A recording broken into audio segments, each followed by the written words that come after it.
जय हिंद। बिहार पुलिस मद्य निषेध का सेट नंबर 18 होगा। तो चलिए शुरू करते हैं। आज का मेरा फर्स्ट क्वेश्चन है, राउरकेला लौह एवं इस्पात संयंत्र किस राज्य में अवस्थित है? तो आंसर हो जाएगा उड़ीसा। कहाँ है? उड़ीसा है। ये द्वितीय पंचवर्षीय योजना के तहत बनाया गया था। द्वितीय पंचवर्षीय योजना में भारी उद्योग पर विशेष ध्यान दिया गया था। एक ट्रिक है, RAJ राउरकेला जर्मनी के सहायता से बनाया गया था। ठीक है ना, याद रखिएगा। नेक्स्ट, संयुक्त राष्ट्र दिवस कब मनाया जाता है? तो 24 अक्टूबर को संयुक्त राष्ट्र दिवस मनाया जाता है। 24 अक्टूबर 1945 को संयुक्त राष्ट्र संघ की स्थापना होती है। 24 अक्टूबर 1945 को। कंगारू कहाँ का मुख्य पशु है? तो कंगारू आपका ऑस्ट्रेलिया में पाया जाता है। कहाँ पाया जाता है? ऑस्ट्रेलिया में। नेक्स्ट, सन 2022 में फीफा फुटबॉल विश्व कप, हम 2022 को देखेंगे। 2022 में फीफा विश्व कप कहाँ हुआ था? तो कतर में हुआ था। कहाँ हुआ था? कतर में हुआ था 2022 में फीफा विश्व कप। नेक्स्ट 2026 में होगा मैक्सिको अमेरिका में। ठीक है ना। नेक्स्ट, निम्न में से कौन शरीर में विटामिन डी बनाता है? तो हमारे शरीर में विटामिन डी त्वचा बनाता है। कौन बनाता है? त्वचा। जय जवान जय किसान का नारा किसने दिया था? तो जय जवान जय किसान का नारा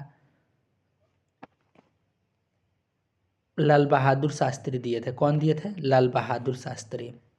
जय जवान जय किसान का नारा लाल बहादुर शास्त्री दिए थे। कब दिए थे? 1965 में दिए थे। 1965 में, भारत पाकिस्तान के युद्ध के समय 1965 में। समझ गए?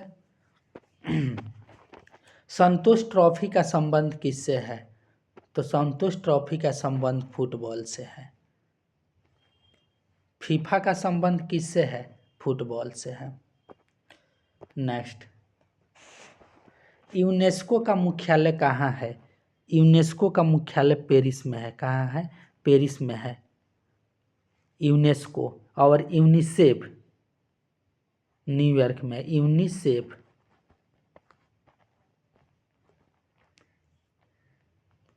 यूनिसेफ। नेक्स्ट क्वेश्चन है सामान्य विज्ञान का, खाद्य श्रृंखला में उत्पादक प्रकाश ऊर्जा को बदलते हैं। तो प्रकाश ऊर्जा को रासायनिक ऊर्जा में बदल देते हैं। किस में बदल देते हैं? रासायनिक ऊर्जा में। प्रोटीन संश्लेषण होता है। प्रोटीन का संश्लेषण राइबोसोम में होता है। प्रोटीन का संश्लेषण कहाँ होता है? राइबोसोम में होता है।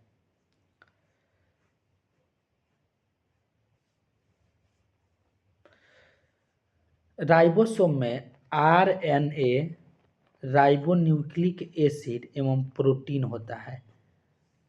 राइबोसोम में क्या होता है? RNA एवं प्रोटीन होता है। ये भी सवाल पूछा जा सकता है, राइबोसोम किसका बना होता है? तो RNA का और प्रोटीन का। जैव मंडल में रासायनिक पोषकों का चक्रण होता है। तो रासायनिक पोषकों का जल चक्र, वायु चक्र, भूमि चक्र, इनमें से सभी। किसके द्वारा? इनमें से सभी।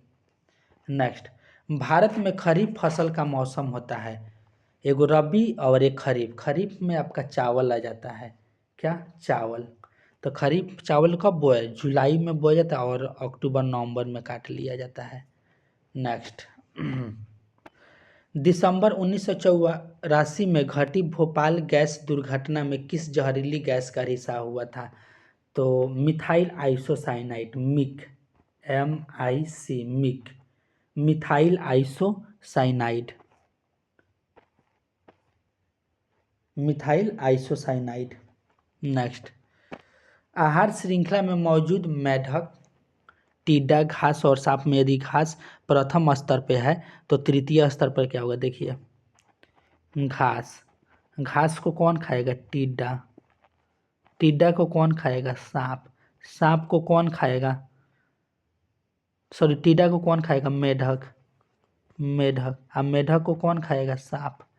ठीक है ना, तो तीसरा का स्तर पूछ रहा है तो टिड्डा हो जाएगा। कौन हो जाएगा? टिड्डा। नेक्स्ट, पुनरुद्भवन की विशेष क्षमता। पुनरुद्भवन का मतलब रीजनरेशन बोलते हैं लोग। जैसे कि हमारा लीवर खराब हो जाएगा, जैसे लीवर होता है उसमें से थोड़ा काट कर किसी दूसरे को दान कर दीजिएगा लीवर, तो फिर वो वहाँ पे दूसरा जम जाएगा। ठीक है ना, तो सबसे अधिक मानव शरीर में रीजनरेशन की क्षमता लीवर में होता है। ठीक है ना, तो इकाइनोडोर्मेटा में पाया जाता है। किस में पाया जाता है? इकाइडोर्मेटा में। नेक्स्ट, 2,4-D है, एक खरपतवार नाशी, एक खरपतवार नाशी है।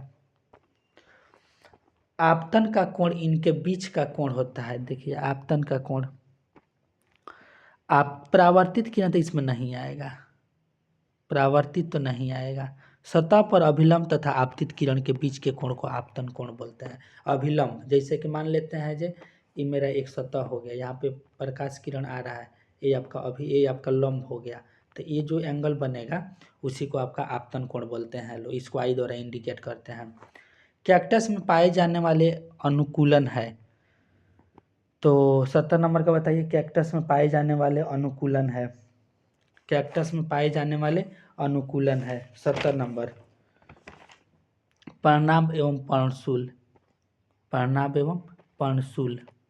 नेक्स्ट, खाद्य श्रृंखला के कुछ ही चरण होते हैं क्योंकि हर चरण में ऊर्जा का मान घटता है। 10% का लिंडमान नियम याद रखिएगा। दिए गए ग्राफ से त्वरण का मान ज्ञात कीजिए। इस हमको त्वरण का मान, एक बात बताइए, समान समय में समान दूरी तय कर रहा है तो त्वरण क्या है? त्वरण क्या है? शून्य है। वेग बराबर दूरी बटे समय, वेग में परिवर्तन नहीं हो रहा है तो त्वरण क्या हो जाएगा? शून्य हो जाएगा। विभिन्न रंगों के समूह को क्या कहते हैं? विभिन्न रंगों के समूह को वर्णपट्टी कहते हैं। क्या? वर्णपट्टी। 7 गो रंग होता है, बैजानी पिनाला, बैजानी पिनाला। ठीक है ना। नेक्स्ट, 74 नंबर क्वेश्चन है, प्रत्यावर्ती धारा मतलब एसी में क्या होता है? देखिए एसी करंट को अगर लिखना होगा तो इस तरह इस तरह इस तरह करके, मतलब धारा का दिशा बदल रहा है, आयाम बदल रहा है, मान बदल रहा है। समझ गए ना? तो धारा के दिशा और धारा का मान बदलते रहता है। नेक्स्ट, प्रकाश की एक किरण एक माध्यम जिसका अपवर्तनांक μ1 से चलकर दूसरे माध्यम जिसका अपवर्तनांक μ2 में प्रवेश करते, अगर आपतन कोण I तथा अपवर्तन कोण R हो तो साइन I बटे साइन R। तो आप जानते हैं μ2 बटे μ1 इक्वल टू साइन I बटे साइन R, साइन I बटे साइन R। किसी प्रतिरोध में प्रवाहित होने वाली विद्युत धारा के कारण उत्पन्न ऊष्मा, ऊष्मा हमको बता देना है। तो ऊष्मा का फॉर्मूला जानते हैं, H इक्वल टू I²RT होता है। तो विद्युत धारा के वर्ग के समानुपाती होगा, और कोई ऑप्शन देखना ही नहीं है। अश्व यदि एकाएक चलना प्रारंभ कर दे तो अश्वारोही के पीछे की तरफ गिरने की आशंका का कारण है। देखिए अश्व खड़ा था, ठीक है ना, तो विराम जड़त्व में था, जैसे चलना शुरू किया गति जड़त्व में आ गया। तो पहले क्या था? विराम जड़त्व के कारण। जब दो समानांतर तारों से एक ही दिशा में विद्युत धारा प्रवाहित होती है तो क्या होता है? तो उसमें आकर्षण होता है। जब दो समानांतर तार में एक ही दिशा में विद्युत धारा प्रवाहित करेंगे तो एक दूसरे को आकर्षित करेंगे। नेक्स्ट, कोई स्थिर बल, ये आपका स्थिर बल आपका 5 न्यूटन का है। कितने न्यूटन का सवाल में दिया हुआ है? 5 न्यूटन। ठीक है ना। 100 सेकेंड के लिए काम कर रहा है तो वेग का मान 18 से इतना होकर बल का मान आप जानते हैं F इक्वल टू एम में। ठीक है, m का वैल्यू आपका 5 दिया हुआ है। m कितना दिया है? 5। ये कितना? V2 माइनस V1 36 किलोमीटर प्रति घंटा है तो इसको मीटर पर सेकेंड में चेंज करिए 10 आ जाएगा, 18 का 5 आ जाएगा, 10 माइनस 5 5 बटे 2। ठीक है, 5×25। अच्छा, टाइम कितना है? टाइम आपका 100 सेकेंड है। 5×25, 25×4 100। हिद्दू कहाँ से आ गया? हिद्दू नहीं ना है। 1/4, 1/4 का मतलब क्या हुआ? 0.25 न्यूटन। नहीं समझ में आया? F=m में होता है। एफ का वैल्यू 5 न्यूटन दिया हुआ है। ए आपका कितना है? V2 - V1/T। तो V2 - V1 करेंगे तो 36 किलोमीटर पर सेकेंड को मीटर पर सेकेंड में चेंज करेंगे तो 10 आ जाएगा। 18 का 5 है, 10 - 5 5। ठीक। अच्छा, टाइम कितना दिया है? 100 सेकेंड दिया हुआ है। नेक्स्ट, दो द्रव्यमानों के बीच गुरुत्वाकर्षण बल का मान क्या होगा? इस हमको गुरुत्वाकर्षण बल का मान बता देना है। तो आप जानते हैं F=G(m1m2/r² होता है। जी नहीं दिया हुआ है तो जी को जी रहने, m1m2 10×5 50। अब बटे आर कितना है? 10 है, तो 50/10 तो यहाँ 100 1/G2/2 हो जाएगा। कितना आ जाएगा? G2/2 गुरुत्वाकर्षण वैल्यू हो जाएगा। क्या हो जाएगा? G/2 आया था ना, बनाए थे तो। 1 बिलियन जिसका pH 3 है यानी H+3 है तो उस बिलियन को OH। आप जानते हैं H++OH- = 14। ठीक है ना? H+3 है, 14 में से 3 घटा दीजिए, कितना आ जाएगा? -11 आ जाएगा। ठीक है ना?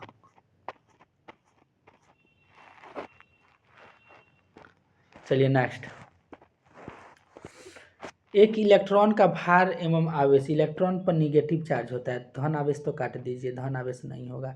तो 1/1838वां प्रोटॉन के भार का, ठीक है ना, और ऋण आवेश हो जाएगा। नेक्स्ट, ग्रेफाइट को पेंसिल में प्रयोग किया जाता है क्योंकि वो आपका चिन्ह छोड़ता है, कागज पर रगड़ने पर चिन्ह को छोड़ता है। निम्न अभिक्रिया में H2S+ क्लोरीन इतना बनता है तो Cl2 ऑक्सीकारक की तरह काम कर रहा है। ये ऑप्शन हो जाएगा। नेक्स्ट, नाइट्रोजन गैस के अणु में निम्न आबंध होता है। नाइट्रोजन गैस के अणु में कौन सा आबंध होता है बताइए? तो नाइट्रोजन में ट्रिपल बॉन्ड होता है, जैसे कि N2 N। ठीक है ना? 3 इसमें हो गया, इसका वैलेंस कितना है? 5 होता है, तो ये 2 इधर हो गया। तो 3 3 6 2 8, ऑक्टेट पूरा कर लिया। ठीक है ना? तो कौन सा बॉन्ड होता है? Triple bond. इस अभिक्रिया में किसका ऑक्सीकरण हो रहा है? तो एल्युमिनियम का हो रहा है। इस पर एक टॉपिक भी हम ला देंगे। ब्यूटेन तथा आइसोब्यूटेन समायोगी है। क्या है? समायोगी है। नाभिकीय रिएक्टर में कौन सी ऊर्जा उत्पन्न होती है? तो नाभिकीय रिएक्टर में आपका विद्युत ऊर्जा उत्पन्न होती है। कौन सी ऊर्जा उत्पन्न होती है? विद्युत ऊर्जा उत्पन्न होती है। बायोगैस के मुख्य अवयव कौन से हैं? तो बायोगैस में क्या होता है? मीथेन होता है। क्या होता है? मीथेन होता है, हाइड्रोजन सल्फाइड होता है और ऑक्सीजन होता है। ठीक है ना?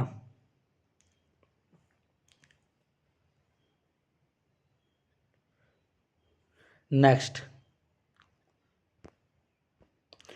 क्वेश्चन है, न्यूक्लियन का मतलब क्या होता है? प्रोटॉन और न्यूट्रॉन के संख्या को न्यूक्लियन बोलते हैं। लो, सिपाही में आपका 10 को मैथ्स पूछता है, बना लीजिए। यदि √(x) 1 + 25 इतना इतना है, इसको करेंगे तो 101/194 यानी 13 क्या आ जाएगा? 12। ठीक है? तो यहाँ पे x के जगह पे क्या पुट कर देंगे? 1 कर देंगे। ठीक है ना? 91 का। चलिए नेक्स्ट, इनमें से किस परिमेय संख्या को सतत दशमलव के रूप में लिखा जा सकता है? नीचे या तो 2 हो या 5 हो, तो ये वाला ऑप्शन आ जाएगा।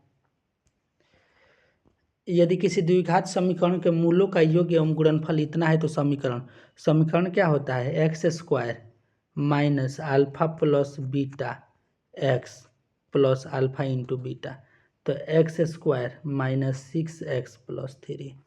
नेक्स्ट, एक वृत्त की जीवा केंद्र पर 45 डिग्री का कोण बनाती है। यदि वृत्त के त्रिज्या की लंबाई 28 सेंटीमीटर तो लघुखंड का क्षेत्रफल, तो लघुखंड का क्षेत्रफल जो होता है थीटा/360।